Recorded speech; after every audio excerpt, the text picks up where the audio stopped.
ఇలా గెలవాలన్న లక్ష్యం ఉన్నటువంటి వాడు పోరాటం నుంచి తప్పుకోడు, పోరాటంలో ఉన్నటువంటి వాడు ఎప్పటికి ఓడిపోడు అనేది నిరంతరంగా చెప్తున్న మాటనే.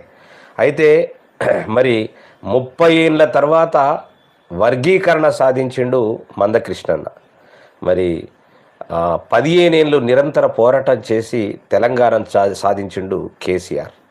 మరి అనేక మంది ముఖ్యమంత్రులు ఉన్నప్పటికీ తెలుగు అంటే తెలుగు ప్రజలు అంటే చాలా చీప్గా ఉండేది ఒకప్పుడు. మరి తెలుగు ప్రజల్ని ప్రపంచవ్యాప్తంగా ఆవిష్కరింపజేసినటువంటి వ్యక్తి నందమూరి తారక రామారావు. ఇట్లా చెప్పుకుంటూ పోతే అనేక మంది క్రియేటర్స్ ఉన్నారు.